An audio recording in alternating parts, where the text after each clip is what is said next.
हमारी बेटियों का बंटवारा कर दिया उन्होंने। एक माँ से उसकी बेटी को अलग कर दिया। थी तो लाट साहब की ये बेटी, लेकिन हाँ हाँ, तुम तो यही कहना चाहती हो ना कि तुम्हारे बाप को मैंने छीना है। हाथ तो छोड़ देती हूँ, लेकिन एक बार जुबान हाथ में आ गई ना तो छोड़ूंगी नहीं। छोटी छोटी सी बात पर हर वक्त डांटते रहे, उनकी आदत बन गई, जिसका नतीजा ये था कि हम डर डर कर काम करते थे कि कहीं कोई गलती ना हो जाए और हमें सबके सामने शर्मिंदा हो। ओह, और उसी डर के कारण गलतियां और होती चली गई। क्यों? हाँ जी सर।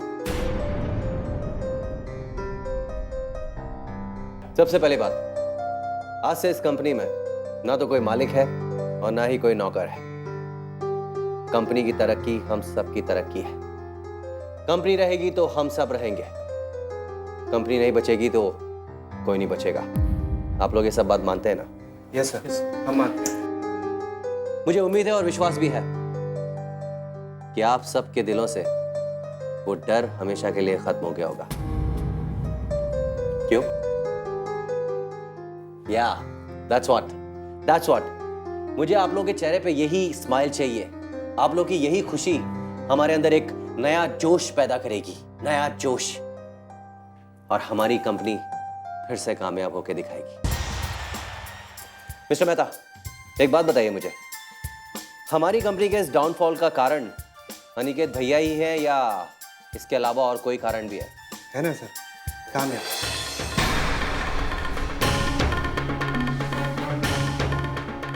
ये काम्या कौन है? सर, सबसे ज्यादा हमारी कंपनी को इस काम्या ने ही बर्बाद करा।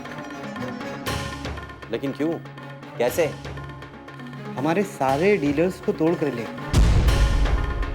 और हमसे कम रेट में माल सप्लाई कर रहे हैं। और भी बहुत कुछ है सर।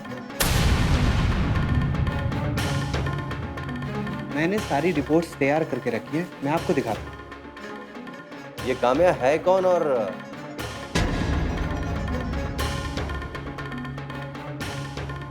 कब से इस बिजनेस में है मिस्टर मेहता? काम्या कौन है ये तो नहीं जानता, लेकिन इतना जरूर जानता हूँ कि वो कुछ महीने पहले ही इस बिजनेस में आई है। कुछ महीने पहले? और इतनी लंबी छलांग? सर, काम्या ने सिर्फ हमारी कंपनी को टारगेट किया और किसी न किसी तरीके से हमारी पॉलिसी को डिस्टर्ब कर देती है। ओह, आई गॉट इट। इसका मतलब ये है कि इन सब के पीछे उसका कोई खास मकसद है। मुझे भी ऐसा ही लगता है। और तो और सर, जो हम प्लानिंग बनाते हैं वो उसको पहले से पता चल जाती है और वो उसमें कामयाब हो जाता है। ओह, तो इसका मतलब ये है कि हमारे बीच उनका कोई आदमी है जो तनख्वाह तो हमसे लेता है लेकिन काम काम्या के लिए करता है। एक बात बता दूं मैं आप लोगों को अपने बारे में, कुछ मामलों में मैं बहुत ही ज्यादा सख्त हूं। बेईमानी, चीटिंग, दगाबाजी, ये सब मुझे बिल्कुल पसंद नहीं है। मिस्टर मेहता, मुझे इस काम्या से मिलना है।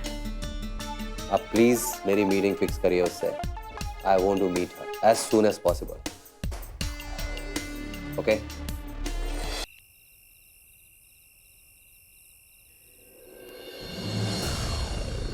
बॉस, विकास तो अपनी कंपनी संभालने लगा है। अच्छा, और उसके प्यार का क्या हुआ? प्यार तो जिंदा है बॉस। कुछ दिन पहले उस लड़की की माँ के पास जाने वाला था अपनी शादी की बात करने, लेकिन जा नहीं सका। बेचारे की भाभी की शोक सभा थी, सब पता है। तो अब क्या करें? वही जो पहले किया करते। लेकिन अब तो दोनों दूर हो चुके हैं। लेकिन प्यार तो दूर नहीं हुआ है बॉस, वो तृष्णा।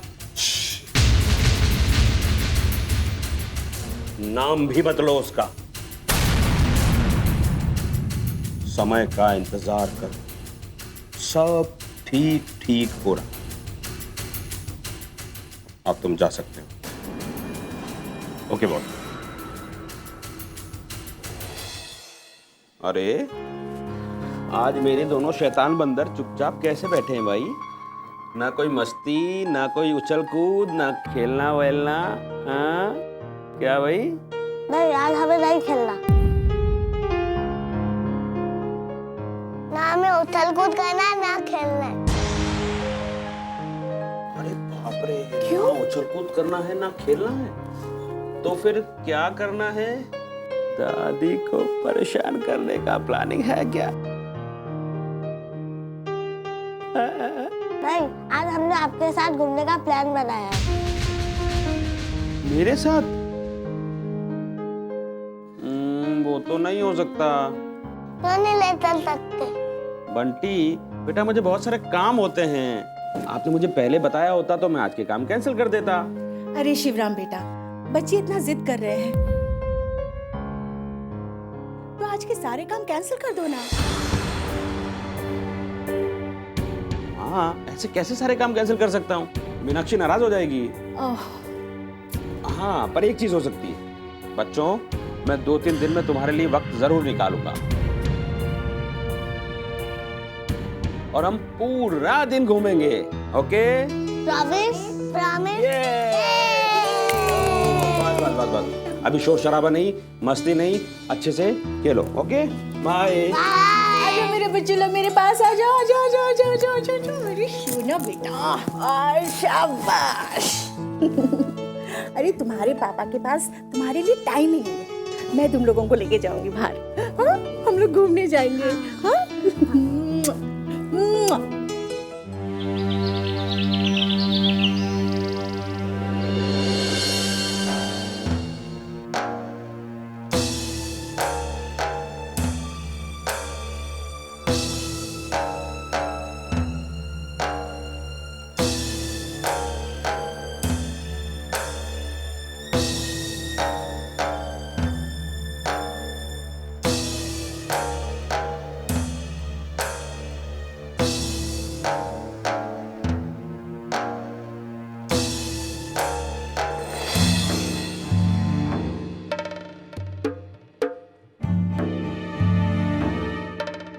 बहुत सर दर्द कर रहा है। सोच सोच कर दिमाग फटा जा रहा है जीजा जी। इस घर का क्या होगा? मेरी दीदी का, मेरे जीजा का क्या होगा? कुंज, जब कुछ समझ में ना आए तो भगवान के भरोसे छोड़ देना चाहिए। वो जो करेंगे बिल्कुल सही करेंगे। मैंने तो अब सोचना ही बंद कर दिया है। वो जो करें ठीक ही होगा। लेकिन जीजा जी, उनकी मर्जी के साथ साथ अपनी मर्जी भी जरूरी है। अब भगवान के भरोसे तो सब कुछ नहीं छोड़ा जा सकता ना जीजा जी। तो क्या करें? तुम तो सब कुछ देख ही रहे हो ना। बस यही तो अफसोस है जीजा जी। सिर्फ देख रहा हूं, कर नहीं पा रहा हूं। मदद करना चाहता हूं और डरता हूं कहीं आपको बुरा ना लग जाए। कहीं आप ये ना कह दें कि साले हो, साले बन के रहो, हमारे घर के मामले में दखल मत दो जीजा जी। हाँ? कैसी बातें कर रहे हो कुछ? आज तक कभी ऐसा हुआ? आज तक मैंने तुम्हें कभी रोकने की कोशिश की? लेकिन जीजा जी, तब के हालात और अब के हालात कुछ और हैं। देखिए, बुरे समय में सही बातें भी बुरी लगती हैं। आगे राम जी की मर्जी। ऐसा मत सोचो कुछ। जो कहना चाहते हो साफ साफ कहो। तुम हमारी मदद करना चाहते हो ना, ये तो बहुत अच्छी बात है। क्या है ना जीजा जी, अनिकेत का बिजनेस से मुंह मोड़ने के बाद से कंपनी के हालात और खराब हो गए। हाँ, ये ठीक है कि विकास संभालने लगा है, पर क्या करे, अकेला है बेचारा। अरे उसके पास कोई तो अपना होना चाहिए जो उसे सही और गलत की पहचान करवा सके जीजा जी। कहना तो तुम्हारा सही है कुछ, लेकिन कंपनी में ऑलरेडी काफी एक्सपीरियंस एडवाइजर्स हैं। जीजा जी, अपना तो अपना ही होता है ना। हाँ, ये भी ठीक है, क्योंकि अनिकेत मीटिंग करने के बाद काफी बार मुझसे एडवाइस दिया करता था। यही तो मैं भी कहना चाहता हूँ जीजा जी। लेकिन ऐसा अपना कौन है जो विकास को सही एडवाइस दे सके? अब जीजा जी, अब छोटा मुंह बड़ी बात जीजा जी, आगे राम जी की मर्जी। मैं हूं ना जीजा जी। मैं साए का तरह उसके पीछे पीछे लगा रहना चाहता हूं और उसको सही और गलत का अंतर सिखाना चाहता हूं जीजा जी। हाँ, तुम्हें बिजनेस का क्या तजुर्बा है?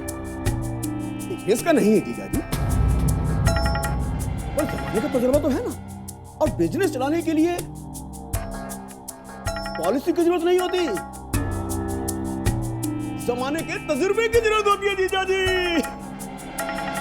कहना तो तुम्हारा सही है जी। मैं इस बारे में सोचता हूं। हमारे देश में ना जीजा जी, ये सोचने की आदत बहुत बुरी है। हर काम से पहले सोच चली आती है। अरे जीजा जी, जब आपने मान ही लिया कि हम सही कह रहे हैं, तो भाई फट से अपने ऑफिस के अंदर हमें घुसेड़ दीजिए। आगे राम जी की मर्जी। ठीक है, मैं विकास से कह दूंगा, लेकिन तुम सुमति को बता दो। जी जीजा जी, जीजी को तो जरूर बताऊंगा। पहले मंदिर से तो आ जाए, आगे राम जी की मर्जी।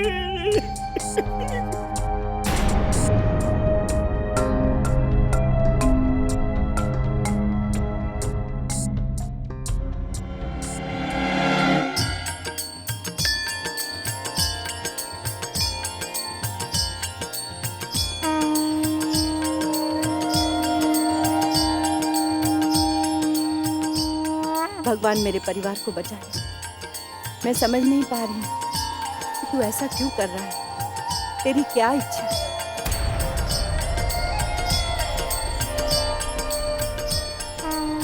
लेकिन भगवान, मेरा परिवार टूटता जा रहा है। बहू हमारे खानदान को चिराग दिए बिना ही आपको प्यारी हो गई। उसके पापों का बदला हमसे मत लो भगवान, हमसे मत लो।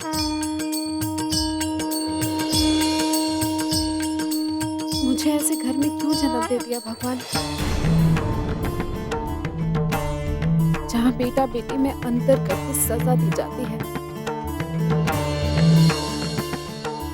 जिस घर में बेटियों के दुश्मन पल रहे थे, वही मुझे क्यों भेज दिया। मैं जानती हूँ कि आप ये कहें कि आपने कभी अंतर नहीं किया,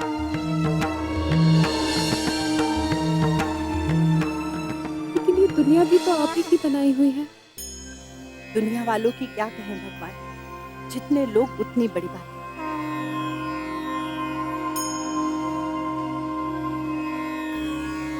मैं अपने बेटे की दूसरी शादी करने की बात करके क्या पाप कर रही हूँ भगवान। आप तो कुल वंश की परंपरा जानते हैं।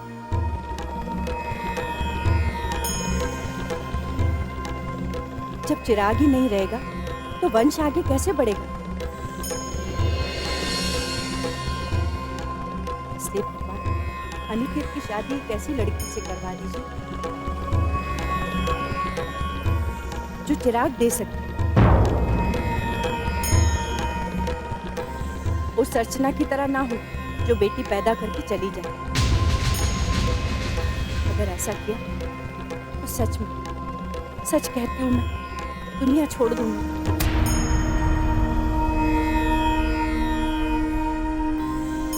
कितनी बार दिल ने कहा कि ये दुनिया छोड़ दो, मर जाऊं,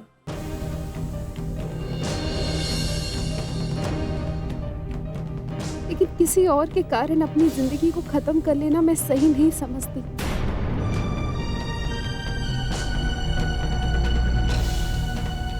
मेरे साथ इंसाफ करे भगवान।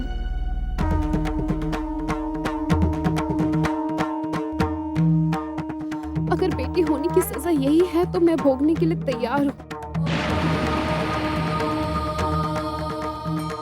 और अगर नहीं है मुझे शक्ति दे कि मैं इसका सामना कर सकूं। मुझे सहारा दे भगवान, सहारा दे।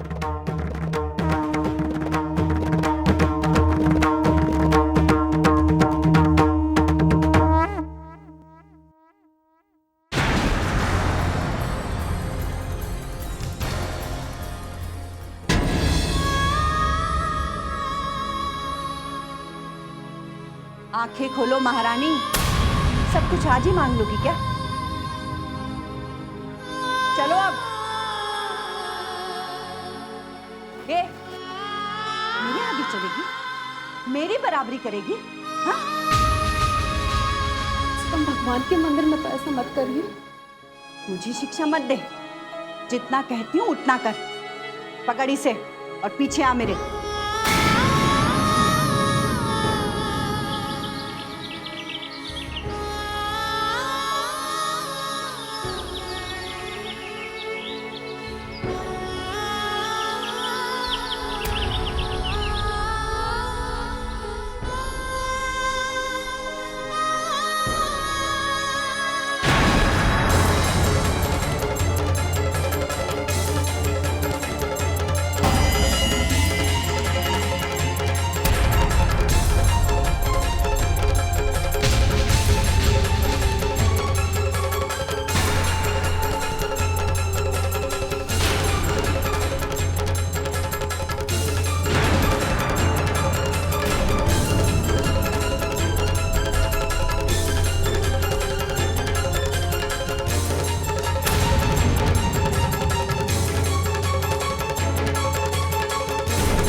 क्या हुआ महारानी?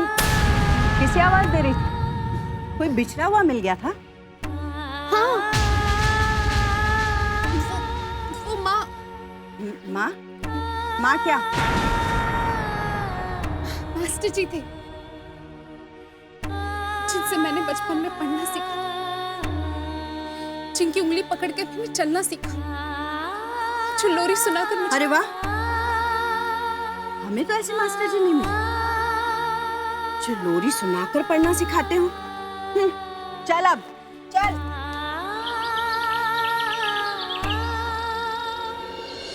मुझे मम्मी चाहिए, मुझे मम्मी के पास जाना है। डॉली बेटा, आपकी मम्मी आ जाएंगी। नहीं, मुझे मम्मी चाहिए, मुझे मम्मी चाहिए। अरे डॉली बेटा, तू हमारे पास आ ना। आ भी बेटा, इधर बैठ। हम है ना, क्या खाएगी? चॉकलेट खाएगी?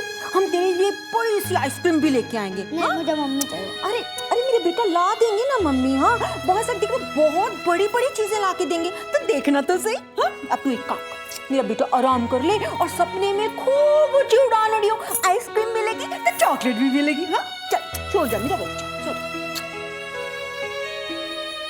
थोड़ा सो तुम। सो जा। जीजा जी, मैं ये सोच रही थी कि जब तक ये यहाँ रहेगी ना, अपनी माँ के बारे में पूछती रहेगी। कोई बच्चा अपनी माँ को कैसे भूल सकता है? एक मासूम सी बच्ची के सर से उसकी माँ का साया उठ गया। अफसोस की बात तो है जीजा जी, लेकिन अब मेरा मतलब है, कब तक आप ये झूठे आश्वासन देते रहेंगे? और आखिर इसकी माँ लाएंगे कहाँ से? तो क्या करें? क्या करें? हाँ, मैं सोच रही थी कि क्यों ना इसे कहीं बाहर पढ़ने भेज दे। मेरा मतलब है हॉस्टल में। वहाँ क्या है कि बच्चों के बीच में रहेगी तो इसका मन भी लगा रहेगा, और हो सकता है कि धीरे धीरे अपनी माँ को भी भूलने लगे। तुम्हारा कहना बिल्कुल सही है, लेकिन इतनी छोटी सी मासूम सी बच्ची को अपनों से दूर करना क्या सही होगा? तुम्हारा कहना बिल्कुल सही है, लेकिन इतनी छोटी सी मासूम सी बच्ची को अपनों से दूर करना क्या सही होगा? कल को अनिकेत की दूसरी शादी होगी, नई बहू घर में आएगी, डॉली उसकी परेशानी का कारण बनेगी। और नई बहू डॉली की परेशानी कर। मेरे साथ कोई ऐसा वैसा नहीं करेगा। तू अपनी चिंता कर, मेरी चिंता भूल जा। जा